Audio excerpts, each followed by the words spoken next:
자, 오늘 하나님께서 우리에게 주신 귀한 말씀을 함께 보도록 하죠. 요한복음 6장 60절부터 69절까지의 말씀입니다. 요한복음 6장 60절부터 69절까지의 말씀을 제가 한 절, 여러분들 한 절 교독하고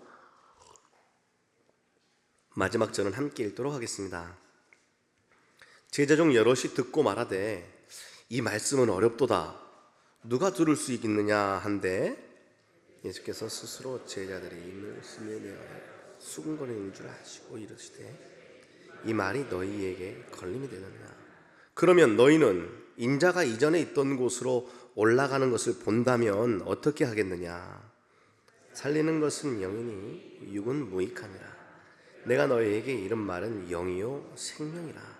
그러나 너희 중에 믿지 아니하는 자들이 있느니라 하시니 이는 예수께서 믿지 아니하는 자들이 누구며 자기를 팔 자가 누구인지 처음부터 아심이로라. 이르시되 그러므로 저는 너희에게 말하기를 내 아버지께서 오게 하여 주지 아니하시면 누구든지 내게 올 수 없다 하였노라 하십니다. 그때부터 그의 제자 중에서 많은 사람이 떠나가고 다시 그와 함께 다니지 아니하더라. 예수께서 12 제자에게 이르시되 너희도 가라느냐. 시몬 베드로가 대답하되 주여 영생의 말씀이 주께 있사오니 우리가 누구에게로 가오리까. 우리가 주는 하나님의 거룩하신 자이신 줄 믿고 알았사옵나이다. 아멘. 이는 하나님의 말씀입니다. 오늘은 무너져도 떠나지 않겠습니다 라는 제목을 가지고 주의 복된 말씀을 함께 나누고자 합니다. 한 학생이 공부를 잘하고 좋은 성적을 받고 싶은 마음에 유명한 일타 강사 수업을 들어가고 싶었던 거예요. 쉽지가 않았습니다. 오픈이 되자마자 마감하는 그 강사의 수업에 여차저차 노력한 끝에 결국 들어가게 되었네요. 기대는 단순했습니다. 그 수업을 통해서 정답을 잘 알게 되고 요령을 잘 배우고 싶은 마음이 가득했죠. 첫 수업 시간이 되었습니다. 강사가 수많은 일타 강사의 수업을 들으러 온 학생들을 모아놓고 뭐라고 이야기하냐면 이렇게 이야기하는 겁니다. 여러분 여기 왜 오셨어요? 공부를 잘하기 위해서 오셨습니까? 그렇다면 저는 기존 방식과 다릅니다. 정답과 요령을 가르쳐주는 것이 제 수업이 아닙니다 라고 말하는 겁니다. 사람들이 갸우뚱하기 시작했습니다. 그러자 말을 이어갑니다. 문제를 대하는 사고방식을 바꾸어 드리겠습니다. 그리고 더 나아가 이를 위해서는 여러분의 삶의 습관도 바꾸어야 합니다. 그래야만 공부를 잘 할 수 있습니다 라고 말하자 술렁술렁 거리기 시작했습니다. 어떠한 학생은 속으로 이렇게 말합니다. 이건 너무 힘들어. 내가 평생 공부할 것도 아닌데 지금 반짝 좋은 성적만 받으면 되는데 뭘 대단하게 습관과 삶의 태도까지 바꾸겠다는 거야? 라는 마음을 품고 수업이 끝나자 첫 수업 이후에 수강 신청을 취소한 학생들이 꽤 많았다라는 이야기입니다. 오늘 본문 말씀인 요한복음 6장 말씀이 이것과 비슷합니다. 여러분 교회 왜 다니세요? 그리고 여러분들은 교회를 다니시면서 무엇을 얻기를 원하십니까? 예수님을 따라 사는 길은 세상 사는 요령을 습득하는 것이 아닙니다. 예수님을 따라 사는 길은 결국 더 근본적으로 우리가 생명을 얻는 것이다 라는 사실을 기억하며 오늘 말씀 속으로 들어가 주님의 말씀을 경청하시는 여러분들 되시기를 바랍니다. 요한복음 6장 60절을 보면 이렇게 이야기가 시작됩니다. 제자 중 여럿이 듣고 말하되 이 말씀은 어렵도다. 누가 들을 수 있겠느냐 한데 라고 나와 있네요. 자, 이 말씀을 이해하려면 먼저 이해해야 될 것이 있어요. 그게 바로 예수님의 제자의 범위입니다. 제자 중 여럿이라 하면 12명 중에 몇 안 되는 사람이 벌써 예수님 배신하기 시작한 거야? 라고 생각할 수 있지만 그렇지 않습니다. 예수님 당시에 예수님 제자라고 불리우던 사람들은 12명뿐만이 아니었어요. 제자는 단지 예수님 옆에 찰싹 달라붙어서 같이 밥 먹고 같이 자고 같이 따라다니면서 모든 생활을 다 하는 그러한 사람들 뿐만이 아니라 와, 좋은 승이다. 그러니까 나는 좋은 가르침을 어느 정도 듣고 따라다녀야겠다라고 마음 먹은 사람까지 포함한 사람을 성경은 예수님의 제자다라고 지칭을 했습니다. 그래서 예수님 주변에는 몇 겹의 제자층이 있는 거예요. 표를 보시면 가장 중심에는 핵심 공동체인 12제자가 있습니다. 그리고 그 12제자를 둘러싸고 있는 넓은 제자 무리가 있죠. 이게 제가 조금 전에 말씀드린 좋은 가르침을 따라다니는 사람들입니다. 그리고 그보다 더 많은 사람들은 어떠한 사람들이냐면, 야, 예수님이 죽은 자를 살리셨대. 야, 예수님이 병든 자를 고치셨대. 라는 소문을 듣고 자기도 자기의 병을 고칠 수 있을까? 혹은 각자의 기대감에 따라 예수님을 구경하러 오거나 예수님의 얘기를 한번 들어보려고 따라온 일반 군중의 무리가 바로 예수님을 따라다니던 무리들의 구성원들입니다. 오늘 본문인 요한복음 6장의 초반부에는 그 유명한 오병이어 사건이 나옵니다. 놀라운 기적이 벌어지죠. 우리도 간절히 기도합니다. 하나님, 내 삶 가운데 오병이어 같은 기적이 좀 벌어졌으면 좋겠습니다. 내 지갑에서 돈을 아무리 뺐어도 마르지 않는 샘과 같은 지갑이 좀 있었으면 좋겠거나, 아니면 그냥 통장에서 아무리 이체해도 잔액이 영원히 되지 않는 통장 하나 정도 있었으면 좋겠습니다 라는 기적을 바라고 살아갈 때가 종종 있는데, 예수님 오병이어의 사건으로 함께하는 무리들, 두꺼운 제자층 12제자는 아예 그것을 봐버린 사람들입니다. 오병이어로 수천 명의 사람을 먹이고도 남는 일들을 경험해버렸죠. 자, 그럼 여러분 어떻게 하겠습니까? 그런 예수님을 따라가지 않는 게 더 이상하잖아요. 그렇죠? 사람들이 술렁거리기 시작했습니다. 이게 도대체 무슨 일이냐? 드디어 우리들의 꿈을 이루어줄 사람이 나타났다. 우리 예수님을 다 왕으로 삼자! 라고 하면서 예수님께 우르르 몰려들자 예수님이 그 이야기를 듣고 그래, 내가 왕이다! 라고 하지 않고 조용히 그 자리를 떠나 가버나움 회당으로 가시는 거예요. 가버나움 회당까지 사람들이 따라오겠습니까? 안 따라오겠습니까? 모두가 따라오는 거예요. 그때 예수님이 두 가지의 이야기를 연거푸하시거든요. 그러자 우리가 함께 읽은 말씀에 갸우뚱하는 거예요. 뭐라고요? 말씀이 어렵다. 누가 이 말씀 들을 수 있겠어? 라고 하는 겁니다. 그 첫 번째 말이 바로 이 말씀입니다. 한 번만 따라해 보겠습니다. 나는 생명의 떡이다. 요한복음은 에고 에이미 구조라고 해서 나는 무엇이다 라고 예수님이 직접 자기 표현을 하셨어요. 그 중에 하나가 나는 생명의 떡이다 라는 어마어마한 증언입니다. 떡이란 말이 그 당시에 떡이 주식이었으니까 오늘 우리말로 바꾸자면 나는 생명의 밥이다 라고 이해하면 더 정확한 이해입니다. 예수님이 여러분들 앞에서 이렇게 이야기하시는 거죠. 내가 바로 살 수 있도록 너희들에게 온 생명의 밥이다. 그러니까 기적을 일으켜주세요. 부자로 살고 싶어요. 지금 내가 가지고 있는 고민 해결해 주세요 라는 목적으로 따라온 사람들이 갑자기 뜬금없이 내가 생명의 밥이다 라고 하니까 발걸음을 멈추기 시작하는 거예요.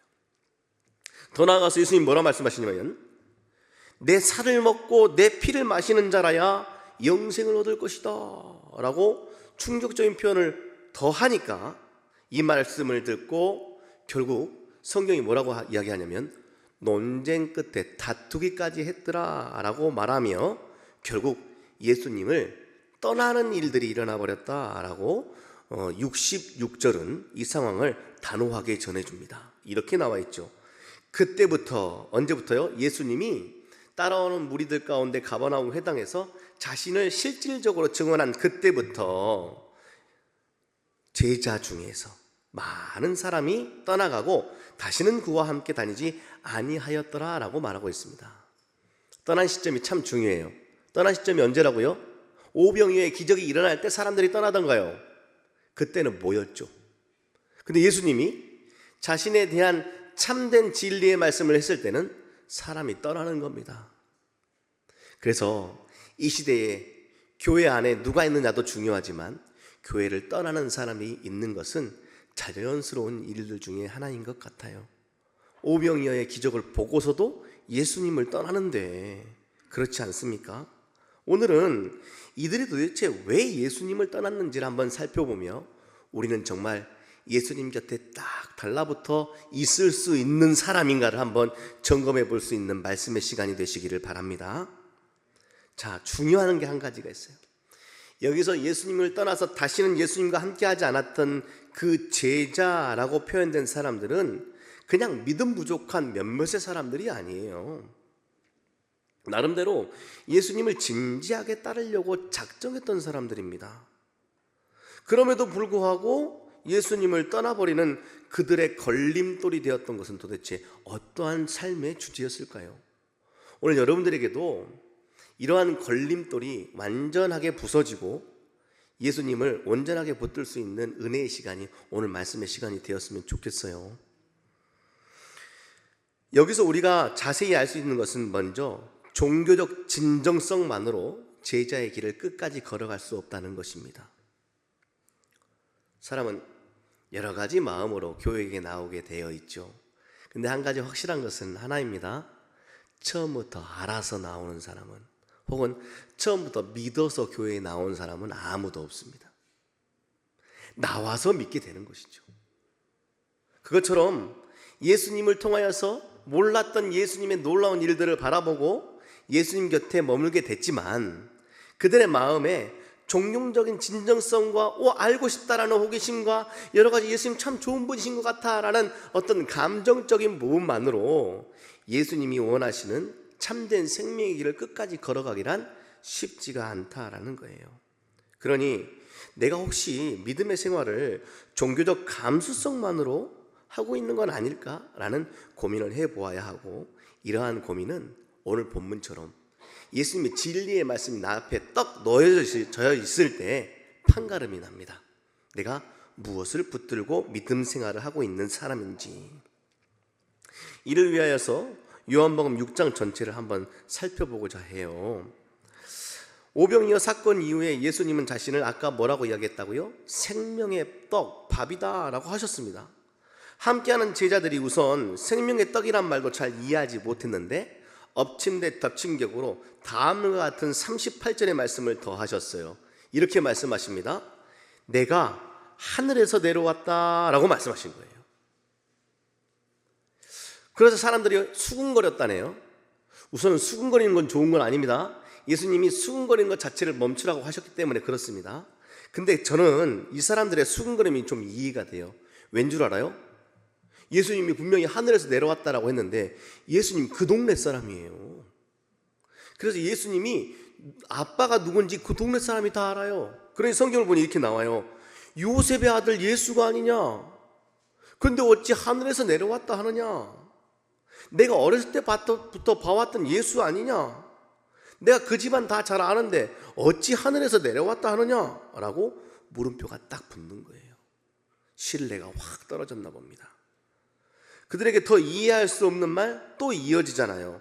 아까 제가 말씀드렸던 53절, 인자의 살 피를 먹지 아니하면 너희 속에 생명이 없다라고 말씀하시는 거예요. 이걸 문자 그대로 받아들여요. 그러니까 어느 살 부위를 주겠다는 거야? 우스갯소리로. 그렇다면 우리가 진짜 사람의 살을 먹어야 된다는 거야? 예수님이 피를 뽑아서 주겠다는 말이야? 우리가 그 피를 어떻게 마셔야 된단 말이야? 라고 사람들이 이해가 되지 않으니 아까 우리가 설교 초반부에 읽은 설교가 너무 복잡해요, 무슨 말인지 모르겠어요 라고 하면서 머리가 복잡함을 가지고 그가 돌아서기 시작하는 것이죠. 여러분, 설교가 난해하다고 교회를 떠나는 사람들이 어디 많이 있겠습니까? 그래도 더 들어보려고 애쓰죠. 그런데 중요한 게 뭐냐면 예수님의 이러한 증언이 그들의 마음 가운데 무엇을 확증시켜 줬냐면 예수님은 지금 당장 내가 원하고 바뀌길 바라는 삶을 채워줄 수 없는 분이구나 라는 마음에 확신이 들어온 거예요. 그때 그와 함께 했던 제자들이 떠나야겠다, 지금 당장 내가 원하는 기대 하나님이 채워주시지 예수님께서 채워주시지 않겠구나 라는 마음이 마음가운데 들어와 버리는 그 순간 떠나기로 작정하는 것 아니겠습니까? 여러분, 예수님의 말씀이 귀에 들리지 않는 이유가 뭐예요? 자신들의 관심사가 아니기 때문에 그렇습니다. 그래서 우리가 흔히 목사님 말씀 가운데 참 은혜가 되었습니다 라고 하는 이유는 뭔 줄 알아요? 마음이 가난하시고 심령이 가난해져 쏟아지는 모든 말씀이 나에게 하는 말씀처럼 들릴 때야 비로소 우리는 하나님의 말씀이 들리고 은혜 받았다라고 이야기하는 것이거든요. 근데 반대로 내 마음에 긍휼함과 갈급함이 없는 상태에서 내가 원하는 말씀을 하나하나 보자 라고 했다가 내가 원하는 말씀 하지 않으면 마치 오늘 본문 가운데 나와 있는 것처럼 교회는 내가 원하는 것을 채워줄 수 있는 공동체가 아니구나 라는 마음에 내 그 마음에 더한 확신이 들면 교회를 떠나기가 십상인 것입니다.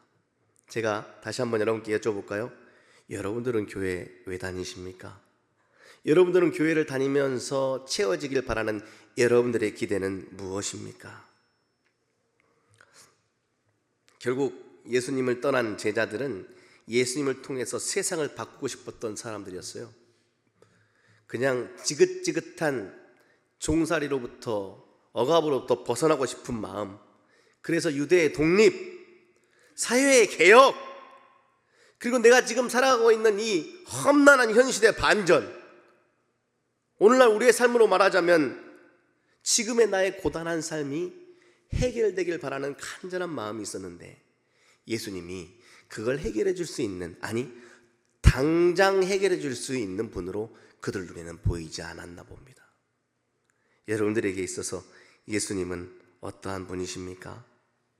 예수님 만약에 오병이어의 사건을 통해서 배고프냐 먹자, 힘드냐 놀자 라고 하면서 예수님이 가지고 있는 창조의 능력을 마구마구 다 쏟아냈다면 예수님 한 나라의 왕이 되지 않으셨겠습니까?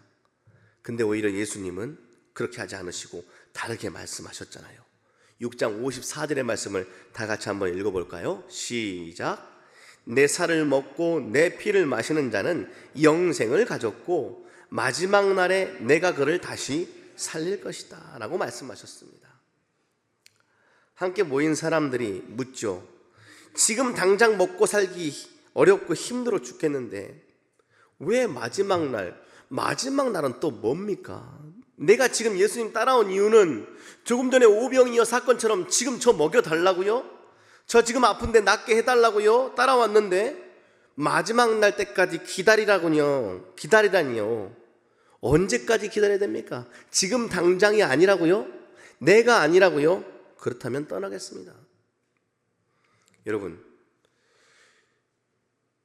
마지막 날에 내가 너를 반드시 살릴 것이라는 예수님의 선언은 우리에게 희망이잖아요. 우리에게 희망인 말이 왜 그들에게는 걸림돌이 되었을까요? 이 모습을 보신 예수님께서는 넓은 제자 그룹을 모아다 놓고 61절에 이렇게 물어보죠. 이 말이 너희들에게 걸림돌이 되냐? 오늘 예배 가운데 있는 나를 향한 질문인 줄 믿습니다. 우리는 종종 교회 밖에 있는 사람들이 야, 교회 다니는데도 그렇게 사냐? 라고 하는 말을 비아냥거리듯 들었을 경우도 있고, 어렸을 때 과감 없이 이야기하는 친구들에게는 더 많은 이야기도 들었습니다. 저는 특히 교회 안에서 살았던 인생 아닙니까? 아버지 목회하셔서 교회 안에 사택에 살았는데 내 친구들이 늘 하는 말은 교회에 헌금하면 다 네 아빠 거지 라는 이야기를 늘 들어서 너는 부자겠구나 라는 이야기를 들었는데 제 주머니에는 늘 동전 한두 개밖에 없던 사람 아니었겠습니까? 그리고 짓궂은 친구들은 내 앞에 예수님 보여주면 내가 교회 다닐게 라고 지금 당장 내가 기대하는 요구들을 보여주면 믿겠다라는 말을 합니다. 그런데 오늘 예수님의 질문도 똑같습니다. 너도 네가 지금 당장 원하는 기대하는 일들이 보여져야만 내 곁을 떠나지 않고 여기에 머물 것이냐? 라고 묻죠. 그리고 이제 핵심 멤버인 12제자들을 불러놓고 이제는 더 단도직입적으로 이렇게 묻습니다. 너희도 가려느냐? 너희도 떠날래? 라고 묻습니다. 이 질문 역시 오늘 우리에게 동일하게 주어지는 질문입니다. 이렇게 한번 고민해 보십시오.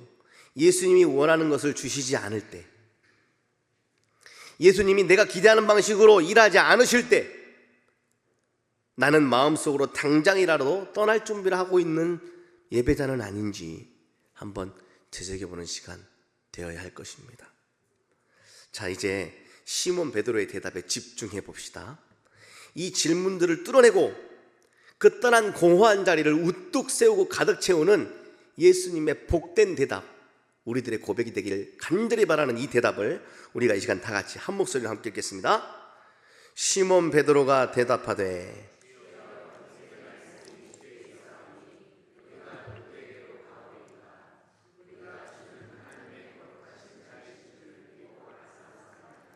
아멘. 베드로의 고백의 핵심은 이거예요. 예수님을 그냥 위대한 선지자나 좋은 가르침을 가르쳐주는 스승이나 아니면 사회를 개혁시킬 개혁가나 선동가 정도로 받아들이지 않았다라는 것이 베드로 고백의 핵심입니다. 만약에 예수님을 그렇게 인지하고 우리가 예배하고 있다면 우리 또한 언젠간 떠나게 될 것입니다. 그러나 예수님을 그리스도로 베드로의 고백처럼 영원한 생명의 말씀으로 알고 믿는 사람들은 결코 떠나지 않을 것을 믿습니다. 이렇게 한번 고백할까요? 주님, 내가 어디 가겠습니까? 오늘 예배 후에는 이 말씀을 붙들고 기도했으면 좋겠어요. 주님, 제가 어디 가겠습니까? 주님 옆에 있지 않으면. 자, 이 위대한 고백이 왜 위대한지는 바로 영생이란 단어에 달려 있어요. 영원한 생명. 여러분들 영생을 어떻게 이해하고 계세요? 여러분들은 영원한 생명을 얻으신 분 맞습니까? 여러분 구원 받으셨습니까? 구원받는 자들이 손에 쥐고 살아가는 영생을 누리고 살고 계십니까? 그렇다면 영생은 무엇입니까? 우리는 흔히 영생을 그냥 끝나지 않는 기나긴 시간을 영생이라고 이해합니다. 그런데 성경이 말하는 영생, 예수 그리스도의 십자가의 사랑을 통해서 우리에게 주어지는 영원한 생명이란 것은 그것만을 이야기하는 것이 아닙니다. 영원한 생명이란 것은 시간의 질적인 변화를 이야기하는 것입니다. 흔히 끝나지 않는 시간, 누구에게나 주어지는 시간, 그것을 크로노스라고 이야기하거든요. 24시간, 365일. 근데 그 크로노스라는 시간을 누군가는 이렇게 쓰기도 하고 저렇게 쓰기도 하니 그렇게 질적으로 다른 시간대를 카이로스라고 이야기합니다. 하나님의 때, 구원의 때를 누리며 살아가는 사람들은 카이로스를 산다라고 이야기하고, 자고 일어나서 먹고 자고 똥 싸고 또다시 자고 하는 일들만 반복하는 시간들의 연대기적 시간을 크로노스라고 이야기하는데, 이 차이를 이렇게 이야기하면 좋죠. 똑같은 1시간이더라도 누군가는 분노, 화가 끌어넘치는 시간 가운데 이렇게 보는 사람이 있고, 옆자리에서 누군가는 사랑으로 충만해서 활짝 웃으면서 1시간을 보내는 사람이 있다라고 생각해 보십시오. 똑같은 크로노스이지만 누군가에게는 질적으로 변화된 카이로스의 시간이 주어지게 되는 것이죠. 이것을 성경은 영원한 생명, 질적으로 변화된 삶이라고 이야기하며, 예수를 만난 사람들은, 예수님을 떠나지 않는 사람들은 바로 그 카이로스의 삶을 살 수 있다라고 말씀해 주고 있습니다. 사랑하는 여러분, 영원한 생명을 살고 계십니까? 그래서 우리가 천국 간다라는 것은 그냥 죽어서 영원한 생명이 시작되어 어떠한 하나님께서 따로 만들어 놓은 공간 안에서 살아가는 그런 삶을 말하는 것이 아니라, 이미 우리가 예수 믿고 구원받은 사람으로서 영생은 시작되었고, 그 영생은 하나님께서 내세해 주실 귀한 놀라운 세상을 선취하여 지금 지구별 살아가고 있는 이 땅에서의 삶도 의미 있게 살아갈 수 있는 것, 그것이 바로 예수 곁에 있는 제자들의 삶인 줄 믿습니다. 그런데 오늘은 하나님, 저에게 믿음 주셔서 떠나는 제자들의 순간의 기대에 충족하려고 하는 믿음 생활을 내려놓게 하시고, 영원한 생명이신 주님을 붙들고 그 믿음을 고백했던 베드로처럼 하나님 앞에 믿음을 고백하며 지금 이 순간을 질적으로 다른 삶으로 살아낼 수 있는 그러한 내가 되게 해주십시오 라고 기도하며 예배하는 예배자들이 바로 여러분들이 되시기를 하나님은 간절히 원하고 계십니다. 한 가지요, 영원한 생명은 죽어서 천국 간다라는 보험이 아닙니다. 질적으로 완전히 변화되어서 한순간 한순간 나에게 다가오는 사건들을 완전 새롭게 인지할 수 있는 부활 생명을 성경은 영생이다 라고 이야기하고 있습니다. 그러니 나는 매일 죽노라 라는 사도 바울의 고백처럼 매일 죽었는데 지금 살아있는 것은 내가 매일 다시 사노라 라는 고백처럼 하루하루를 의미 있고 새롭고 기쁨과 소망 가득함으로 대하며 살아나가는 하나님의 참된 영생을 부여잡고 살아가는 믿음의 사람 우리 모두가 되어야 될 줄 믿습니다. 그래서 영생의 말씀이 주께 있다라는 말씀은 우리들의 삶을 바꾸는 힘이 되는 줄 믿습니다. 그런데 세상은 내 생명의 근거가 이러한 믿음의 고백과 예수 그리스도의 십자가가 아니라고 우리를 자꾸 휘두릅니다. 떠나, 밥이 나오냐 돈이 나오냐 떠나, 인정받아야 산다, 성취해야 너가 너다워지는 거야, 야 너 뭐로 너를 증명할 수 있어, 노는 준비했니, 지금 그러고 있을 때니? 라고 말하면서 자꾸자꾸 생명의 근거를 예수 그리스도 영원한 생명에 두는 것이 아니라 자꾸 다른 조건에 우리들의 생명의 근거가 있음을 우리에게 강요하고 있는 이러한 세상 속에 우리는 살아가고 있죠. 그러나 예수님은 오늘 우리에게 계속해서 가르쳐 주십니다. 생명은 세상이 주는 것이 아니다, 오로지 그리스도께서 주시는 것이다. 그래서 우리는 두려움에서 자유로워져야 됩니다. 욕망으로부터 벗어나야 됩니다. 소망으로 오늘 하루를 살아가야 될 줄 믿습니다. 오늘 우리에게 던져진 질문은 이것이죠. 나는 예수님을 무엇으로 붙들고 있는가? 예수님을 내가 기대한 문제 해결자로 붙들고 있지는 않은지, 아니면 정말 예수님을 영원한 생명의 말씀으로 내가 진짜 붙들고 그것으로부터 무언가를 얻어 누리고 있는지, 그 던져지는 질문 가운데 확실하게 대답하시는 여러분들 되셨으면 좋겠습니다. 사랑하는 여러분, 오늘 본문에서 떠난 제자들은 예수님이 지금 당장 자기들의 현실을 바꿔주길 원했던 사람들이에요. 그러나 예수님은 현실을 넘어 생명, 곧 영원한 생명을 주시는 분임을 더한 복으로 우리에게 알려주신 분이십니다. 그 간극이, 기다려야 되는 그 불편함이 그들에게는 걸림돌이었지만 지금 당장과 현실에만 집중한 제자들은 예수님을 떠났지만 참된 생명의 근원을 알고 있는 우리들은 결코 예수님을 떠나지 않을 믿음의 사람들이 되어야 할 것입니다. 베드로처럼 예수님을 통해서 얻는 유익보다 그 유익을 주시는 예수님 자체가 생명을 고백할 수 있는 그 믿음, 주님 그 믿음을 나에게 주십시오 라고 함께 기도하시지요. 주여, 영생의 말씀이 주께 있사오니 우리가 누구에게로 가오리까? 오늘 설교의 제목을 무너져도 떠나지 않겠습니다 라고 한번 잡아보았습니다. 하나님, 내가 원하는 지금 당장에 대한 기대가 무너져도 제가 주님을 떠나지 않겠습니다. 하나님, 내가 세워놓은 계획과 또 내가 기대했던 그런 목표가 무너질지라도 제가 생명의 근원인 주님을 떠나지 않겠습니다. 사랑하는 여러분, 우리는 종종 기대가 무너지고 건강도 무너지고 계획이 어그러질 때가 있죠. 그럴 때면 두 갈래 길 앞에 섭니다. 떠날 것인가, 머물 것인가. 이 자리에 종종 오랫동안 믿음 생활 방황하겠다가 돌아오신 분들이 계십니다. 잠시 멀어졌다가 돌아오시니 기분이 어떠신가요? 잠시 멀어질 때 떠날 때는 왜 떠나셨나요? 예수님을 내 기대로 채워주는 분을 넘어 이제 무너질 때마다 떠날 수밖에 없는 존재가 아니라 믿음 부여잡고 나의 온통, 나의 모든 삶의 조건과 생명의 근원은 주님으로부터만 옴을 고백할 수 있는 믿음을 가지시기를 바랍니다. 제가 한 가지만 더 이야기하고 마무리할게요.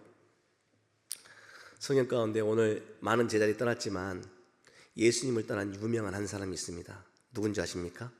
공관복음 모두에 출연하는 부자 청년입니다. 우리 모두 부자가 되고 싶잖아요. 근데 그 부자가 되어 돈을 하루에 300만 원 이상 써도 통장에 태가 안 나는 그런 부자가 예수님 앞에 오지요. 질문이 기가 막힙니다. 어찌하면 영생을 얻을 수 있겠습니까? 라는 질문을 예수님께 던지는 아주 지적이고 교리적으로 뛰어난 청년이었습니다. 예수님이 흡족하셨을 것 같아요. 아이고, 네가 영생에 대해서 궁금해하는구나.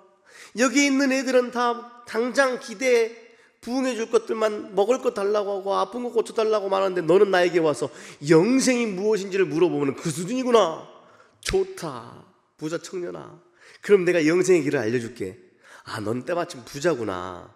그럼 네가 가진 재물을 좀 팔아서 가난한 자들에게 나눠주고 날 따라오면 돼 라고 예수님이 안내해 주셨거든요. 그러자 부자 청년이 어떻게 한 줄 압니까? 첫 번째 증상, 얼굴에 근심이 가득해졌더래. 두 번째 현상, 예수님을 떠납니다. 우리가 교회에 나오지만 예수님을 떠나는 이유, 교회에 있는 듯 하나 예수님을 떠나 있는 이유는 바로 이것입니다. 세상의 기준을 부서뜨리지 못하면 결국 그 깊은 곳 예수 그리스도만이 오로지 생명이시고 영생을 우리에게 제공해 줄 수 있는 분이라는 것을 믿는 믿음이 없으면 우리는 언젠간 예수님을 떠날 수밖에 없는 연약한 존재입니다. 그러니 우리가 오늘 이렇게 결단하면서 예배 자리를 나섰으면 좋겠습니다. 하나님, 제 기근해가 무너질지라도 저는 절대 주님을 떠나지 않겠습니다.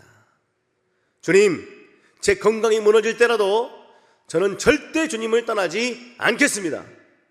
그럴 때 주시는 믿음이 있을 줄 믿습니다. 한 가지 더 중요한 사실이 있어요. 예수님이 이러셨을까요? 야, 나 떠나면 어떡해. 내가 뭐가 되냐. 모양새가 빠지잖아. 그렇게 많이 우르르 몰려오다가 갑자기 한 200명 가버렸네? 내가 좀 허전하잖아. 어디 가서 몇 명 좀 불러와봐. 아니면 이때 좀 다시 한번 오병이어 써봐? 이러신 분입니까? 그렇잖아요. 우리 주님은 따라다니는 무리가 많든 적든 늘 그대로 일하시는 분이십니다. 내가 열심으로 봉사를 하든 기도를 하든 예배를 하든 상관없이 예수님은 늘 그대로 일하시는 분이십니다. 근데 우리는 마치 예배를 드려줘요. 하나님, 오늘 제가 예배 나갔잖아요. 제가 작년에 주일 한 번도 안 빠지고 잘 지켰잖아요. 그럼 뭐라도 좀 있어야 되는 거 아닙니까? 라고 예배를 드려주는 입장이라면 오늘 회개하셔야 됩니다. 우리의 예배와 상태와 다름없이 사람의 많고 적음과 세상의 기준과 상관없이 주님은 늘 그 자리에서 우리를 뜨겁게 사랑하시는 분입니다. 그럼에도 불구하고 오늘 우리를 향해 너도 떠날 것이냐? 라고 묻는 이유는 떠나지 말아라. 떠나면 죽는다 라는 말씀입니다. 내 옆에 붙어 있어야지. 네가 내 안에 있어야지 산다. 그러니 제발 가지 말고 살아라 라는 주님의 음성을 들으시고, 주님, 무엇이 무너진들 제가 주님을 절대 떠나지 않겠습니다. 영원한 생명으로 주님과 함께 살겠습니다 라고 고백하는 믿음의 사람 여러분들 되시기를 주님의 이름으로 축복합니다. 기도하겠습니다.